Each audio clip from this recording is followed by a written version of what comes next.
very nice is that she is extremely responsive, which I think is pretty critical for the position. So it's great she volunteered to come out and to walk us through a training and set us up so we have this for the future, which will be really nice. So we actually have something in place to make sure that we have all the systems a go, and we train you up so you're as comfortable as possible going on a trip with 5th graders out of state. So I appreciate you being here. The format will be, we'll take you through a PowerPoint, and then there'll be a Safe Schools training, which is mandatory, and then we'll go into a Q&A, just so we can try to help answer any questions that you may have or ease any concerns that maybe come up for you for the trip. So I'll go ahead and turn it over to Randy. Thanks. So as Eric said, I am the district risk manager. I'm sort of new to this position, and so you guys are our beta test on chaperone orientations. The goal is to empower you, frankly, so that you are empowered to protect both our students and yourselves while you're on this trip. So this PowerPoint, as well as the document you have in your hand, is intended to educate you on the expectations the district has for you, as well as sort of what freedoms that you have while you're on a school-sponsored trip with students. And so the first and I think most important thing to do is to say thank you. The district recognizes that field trips are an important educational component, and they enhance the value of any education, and certainly this trip wouldn't be possible without your chaperone support. And so a very big and heartfelt thank you, both from this building and from the district itself, because we acknowledge that you are taking time out of your own lives to help our students have this great experience. So gearing up, what are some of the things that you should be doing in advance of going on the trip? And I realize that it's a while away, you have a summer in front of you, and so some of this stuff feels like you won't need to get to it for a while. But as you see, some of this is sort of comprehensive. So you have time now to really get into the nitty-gritty in terms of the district policies and expectations for staff as well as chaperones on a trip. And so I've outlined some of the things you should do now if you haven't done already. You should complete the district background check, which the school office can help you through that process if you have not already done so. You should complete the volunteer training check. You're going through that now, so that one is done. Review the Canoe Island rules and policies. You received those already from the building, and those are really helpful in terms of laying out what expectations the school has for the students on this trip. But again, review those documents before the trip.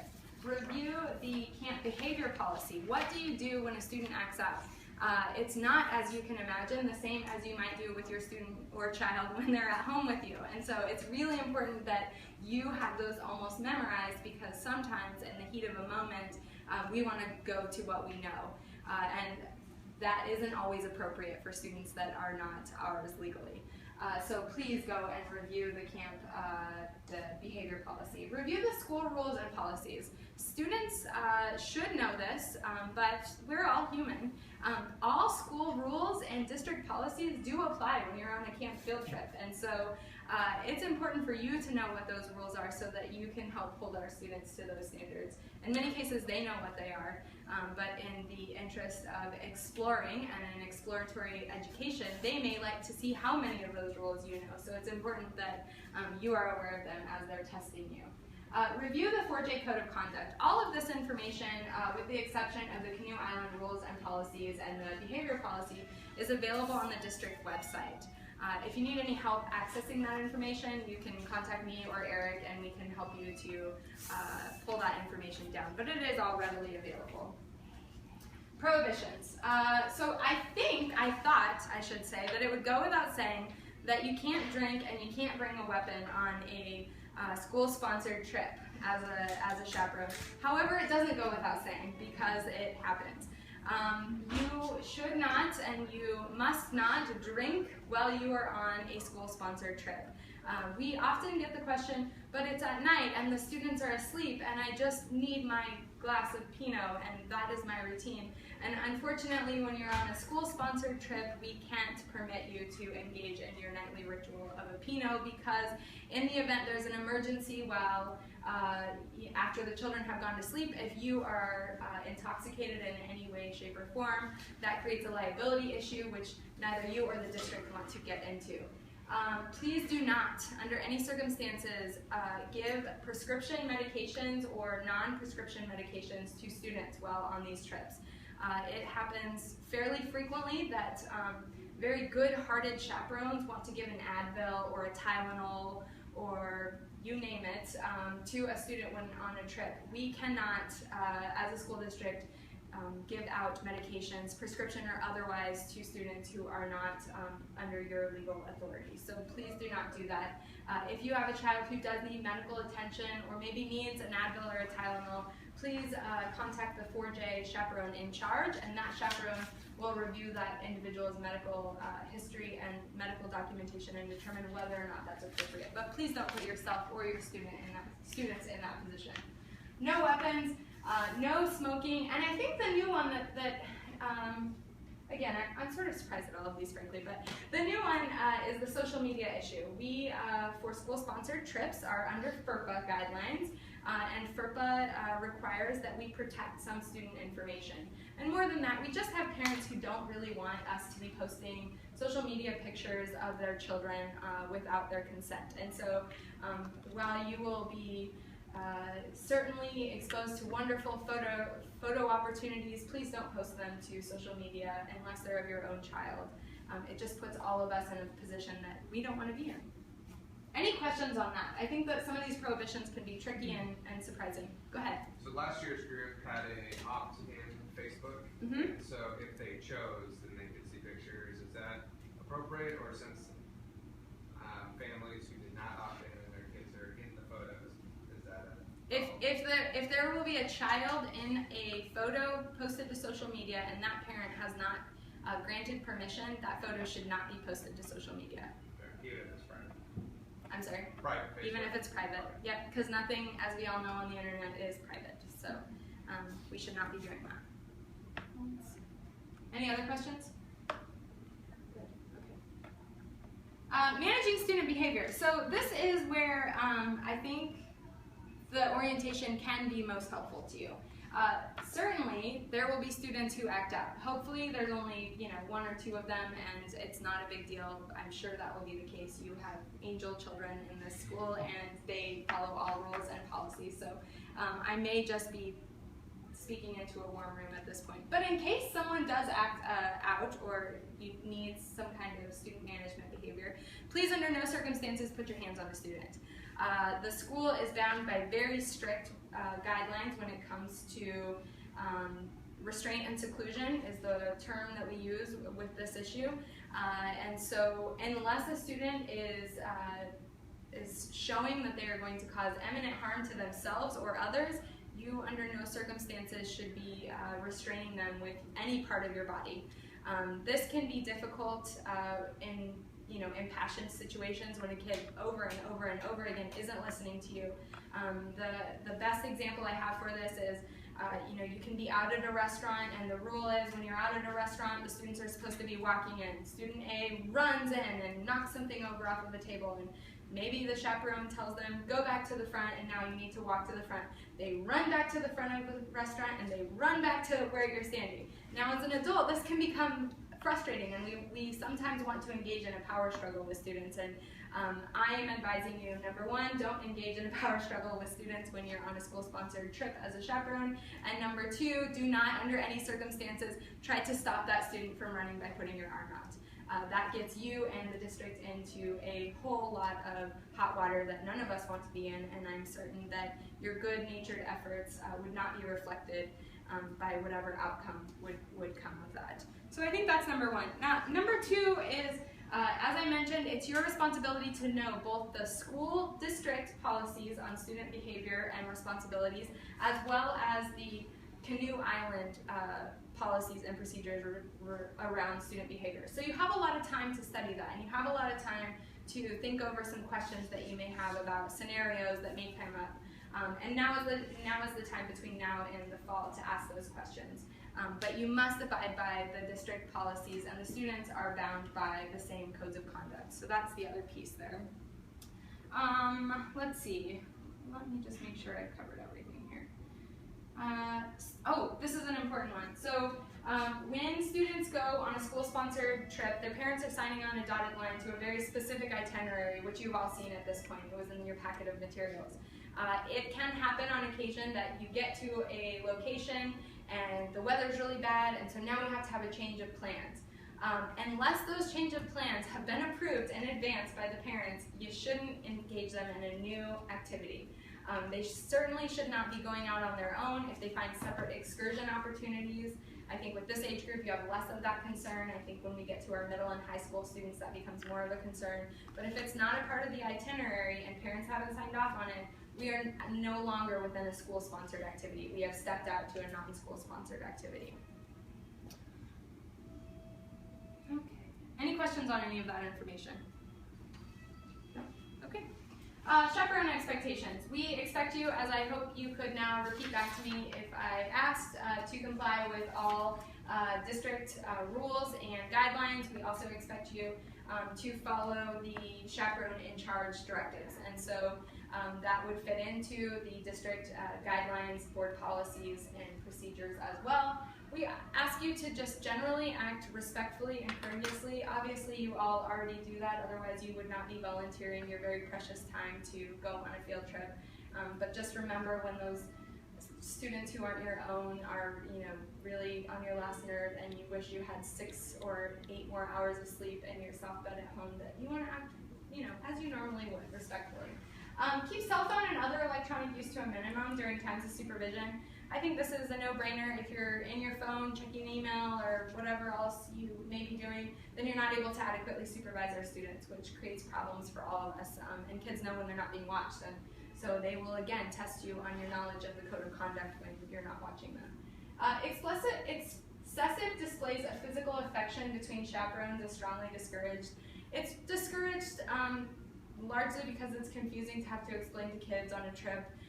It can get confusing if you have chaperones from different households that are also displaying, physical affection. So I have to put it up there. There's a reason that we have to put it up there, and so I appreciate, you guys respecting that. School and personal property. This is important, I think, for your own personal technology items. All school property should be used with permission and treated with care. I think that goes without saying. You'll act courteously and with respect, and that extends obviously to your technology. The cost of damage, loss, or theft of school property due to the negligence of the chaperone will be billed to the individual responsible. I think that can be confusing for chaperones going on school trips, expecting the district to always pick up the bill. A good example of this is you leave your purse or your cell phone on an unlocked vehicle in the broad daylight, and then you expect that the district is going to cover that expense, or you get angry and throw your phone into a lake. Not going to be covered. Damage, lost, or stolen personal property will not be replaced by the district. Any questions about that? I think that's an important one. No? Good. If a rule is not stated, use obviously common sense, good judgment, courtesy, respect, and safety. Violations of these rules would revoke your right to be a chaperone in the future, and none of us want that to happen, so please just learn the rules and ask questions if you have any questions about them. So now we're to the exciting state training for volunteers, and so we'll watch a short series of videos and then complete the exam as a group.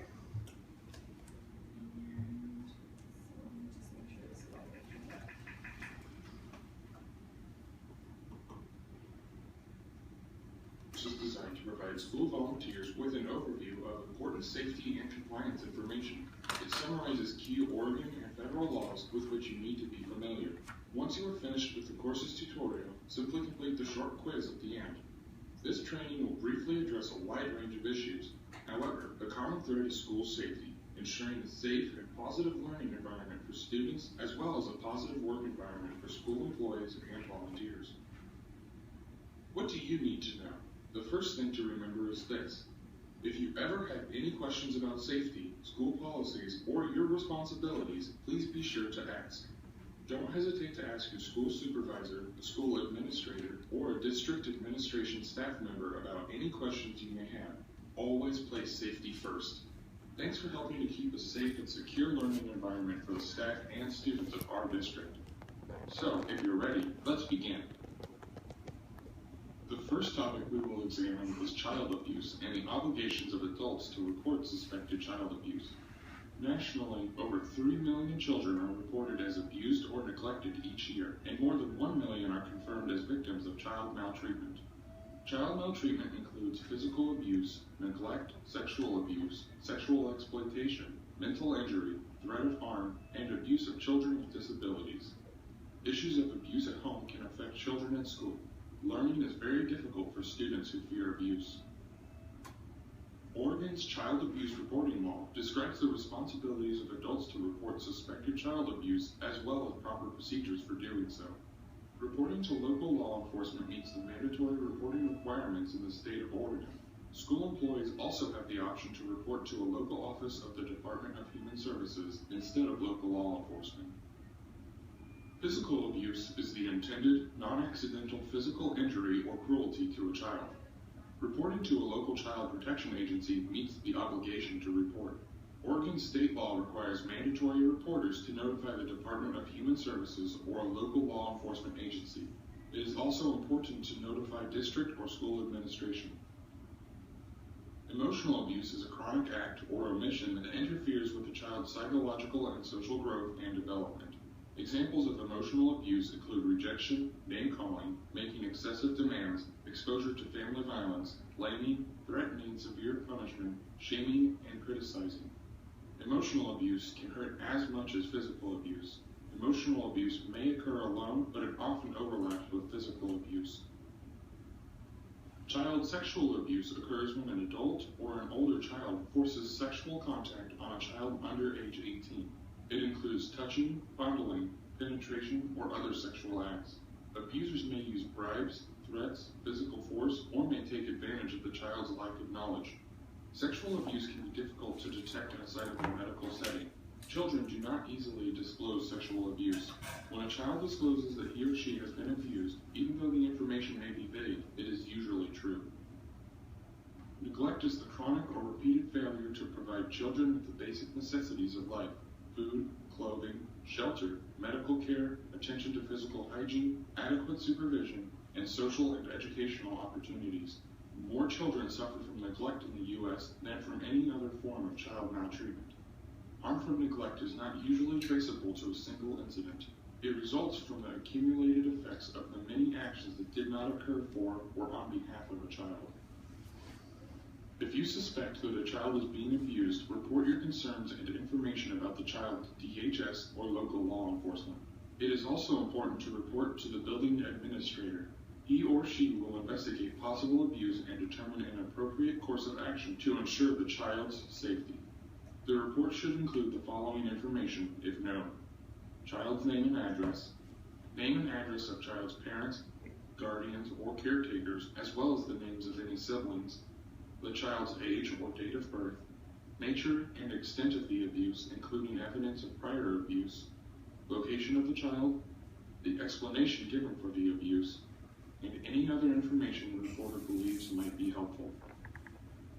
DHS or local law enforcement will keep the identity of a reporter confidential. However, this confidentiality may not prevent the reporter from testifying at a hearing if legal action is initiated. Like most states, the state of Oregon imposes penalties on school employees who knowingly and willfully fail to report. In Oregon, a mandatory reporter who fails to report commits a Class A violation and can expect to face criminal penalties, a monetary fine, and/or civil suits for damages.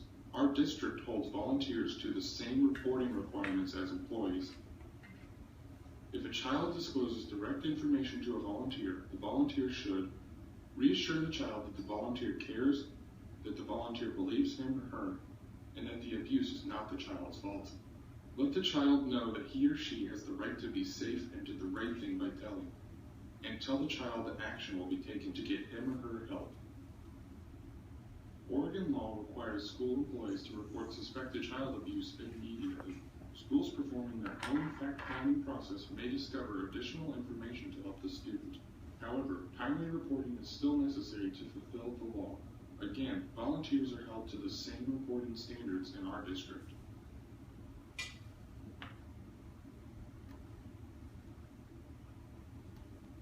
So there's 3 parts and then a short Next, we'll look at sexual conduct between adults and students.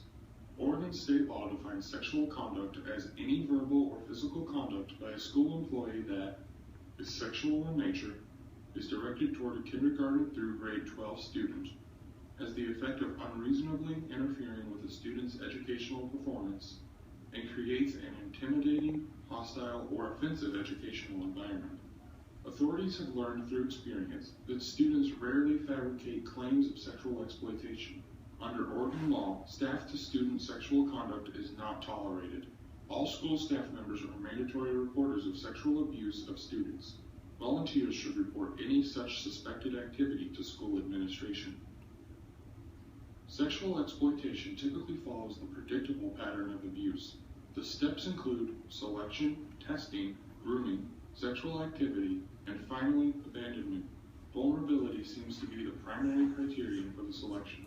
People abuse children who they believe will not report them. Staff members who become involved in sexual misconduct often exhibit early warning signs that can be recognized by others, such as overly affectionate behavior, inappropriate non-education related contact, inappropriate non-professional behavior, and grooming.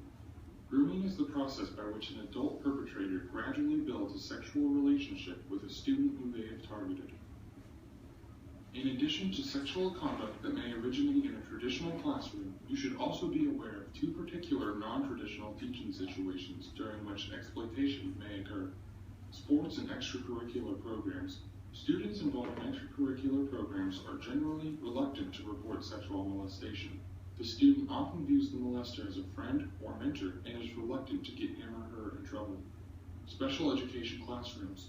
Victims are often unable to stop abuse due to a lack of understanding of what is happening during abuse. The extreme pressure to remain silent out of fear, a need for acceptance from the abuser, or having a dependent relationship with the abuser. Sexual abuse is criminal sexual conduct involving sexual contact between the abuser and victim, and a significant age difference between the parties. Title IX imposes a duty on schools to protect children from sexual exploitation. School staff members are responsible for taking reasonable steps to provide for the safety and welfare of students. Oregon law requires a person who suspects a child has suffered abuse by a school employee or volunteer to immediately report the information to his or her supervisor or other person designated by the school board. Reporters must also notify the Department of Human Services or a law enforcement agency within the county. The Educator's Guide to Sexual Harassment defines sexual harassment as an unwanted sexual or gender-based behavior occurring when one person has formal or informal power over the other.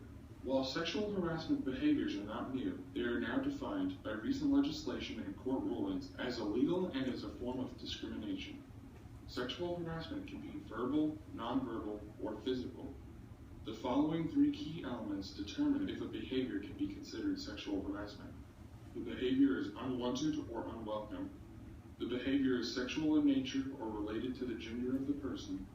And the behavior occurs in the context of a relationship where one person has more formal or informal power over the other person. Sexual harassment can occur in many combinations. For example, it may occur between adults, students, an adult toward a student toward an adult, or persons of the same gender or opposite genders. The courts have not specifically defined sexual harassment, but they have identified 2 types of measurable behavior in the school setting: quid pro quo and hostile environment. Quid pro quo sexual harassment occurs when a person makes unwelcome sexual advances or requests sexual favors in exchange for some benefit. This behavior is extremely serious and damaging. Incidents are not limited to teachers. Reported cases have involved administrators, custodians, bus drivers, food service employees, coaches, volunteers, and more. Although males are guilty of this type of behavior more frequently, females have also harassed males by using quid pro quo. Even same-sex harassment can be quid pro quo. The best action for you if you have a concern is to share information with a supervisor or administrator. He or she will then document details regarding the incident and investigate the complaint in accordance This ensures a safe resolution for everyone. In a hostile environment, the behavior creates an intimidating, hostile, or offensive work environment. It can have either the purpose or effect of substantially interfering with a person's education or employment. A common example these days is sending offensive emails, even though some might perceive the content as humorous. This is behavior that can be considered hostile. Just as with quid pro quo, the best action for volunteers is to share information with the supervisor or administrator. The administrator will then document details regarding the incident and investigate the complaint in accordance with district policy. Bullying is not allowed in Oregon schools or at school-sponsored events. ORS 339-351 defines harassment, intimidation, or bullying as any act that substantially interferes with the student's educational benefits, opportunities, or performance, takes place on or immediately adjacent to school grounds, at any school-sponsored activity, on school-provided transportation, or at any official school bus stop, has the effect of physically harming a student or damaging a student's property, knowingly places a student in fear of physical harm, or creates a hostile education environment, including interfering with the psychological well-being of a student, and may be based on the protected class status, for example, race, color, religion, sex, sexual orientation, national origin, parents' marital status, familial status, and or source of income or disability of a person. Bullying hurts, and the longer it goes on, the more pain it causes. People react differently to that pain. Some turn it on themselves, creating a sense of unworthiness that can easily result in a wide variety of self-destructive acts. Other people turn their anger and frustration on others. Bullying endangers the entire school community and can lead to other crimes against school personnel. Many adults think that bullying is just a part of growing up. This is not true. Bullying is damaging both to victims and bullies. Ignoring the realities of bullying is dangerous for the entire school community. Bullying is an early step into the continuum of violence. When bullying goes unchecked, it can lead to worse behaviors, such as using weapons, sexually harassing others, and even murder or suicide. The following are the elements of bullying. Bullying situations have three main characteristics. Harm. Someone gets hurt physically, socially, or emotionally. Unfair match. One person or group does not have the physical, verbal, or social skills to effectively contest the other person or group. And repeated. The harm and unfair match are repeated over a period of time. Evaluating the situational characteristics of hurt, unfair match, and repeated occurrences is essential in determining how great a problem the situation is, whether to intervene, and how to intervene. The initial task in stopping the progression of violence is to recognize the characteristics of bullying situations. Only when we recognize the problem can we begin to consider how and when to intervene. Cyberbullying is a new and fast-growing type of bullying. It is defined in Oregon legislation as the use of any electronic communication device to harass, intimidate, or bully. Your school district's harassment, intimidation, and bullying policy will describe the actions you should take. If you are ever unsure of the appropriate next steps, consult district policy or speak with the principal or the designated member of your school's administration.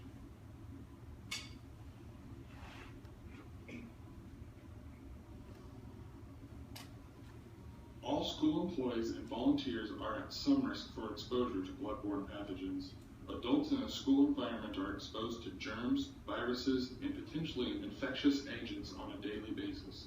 After all, that's part of working in any place with a high concentration of people. In particular, bodily fluids, including blood and vomit, carry the risk of disease. Bloodborne pathogens are infectious microorganisms present in blood that can cause disease in humans. A BVP is carried and potentially transmitted through blood or another body fluid that contains traces of blood. EBPs may be present in blood from a wound. They may also be present in other bodily fluids, which contain traces of blood, such as vomit, saliva, mucus, semen, vaginal fluids, and more. Two of the most common types of BVPs are hepatitis B, known as HBV, and hepatitis C, known as HCV. BVPs can be bacterial, such as staph and strep, or viral, including hepatitis B, hepatitis C, and HIV. Here are are some facts about BBPs with which you should be familiar. The viruses with which you are most likely to come into contact at school are hepatitis B and cytomegalovirus. Hepatitis B is the main focus of OSHA BBP regulations. HBV can be transferred from person to person via blood, saliva, semen, or vaginal fluids, even if the fluids have dried. Hepatitis C is the most recently identified type of hepatitis. It's a viral disease that leads to the inflammation of the liver. HCV's risk to school staff and volunteers is very small. Hepatitis A is not a BBP. It's the most common form of hepatitis and is the type most often identified with contaminated food in a restaurant or cafeteria. HIV is not easily transmitted in a school setting and cannot be transmitted through casual contact, such as shaking hands or working with an infected individual. To protect yourself, always treat bodily fluids as if they are infected. Use personal protective equipment when possible if you come into contact with another person's bodily fluids. An example of PPE is disposable gloves from a first aid kit. If you come into contact with body fluids, wash your hands and or affected body areas with soap under running water for at least 15 seconds. Carefully follow the school district's exposure control plan, including notifying the school nurse or your primary care physician. Only specially trained custodial staff members with proper equipment should attempt to clean up the bodily fluids. Keep students away from fluids until trained and equipped staff arrives. Restraint and seclusion are recognized procedures for use in special education settings when a student has the potential to harm him or herself or others. Oregon rules allow the use of physical restraint or seclusion only in the following two situations: as part of a behavior support plan when other less restrictive interventions would not be effective and the student's behavior poses a threat of imminent, serious physical harm to the student or others, or the emergency use of reasonable physical force by a school administrator, teacher, school employee, or volunteer as necessary to maintain order or to prevent a student from harming him or herself, other students, and school staff or property. However, neither of these procedures should ever be used without previous training. Penalties and personal liability could result from inappropriate use of either restraint or seclusion. If you find yourself in a situation that might call for either restraint or seclusion, contact a staff member as soon as possible, but do not leave the student unattended.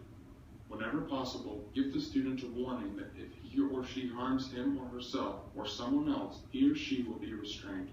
This allows students the opportunity to control their own behavior. Corporal punishment is any act which willfully inflicts or willfully causes the infliction of physical pain on a student.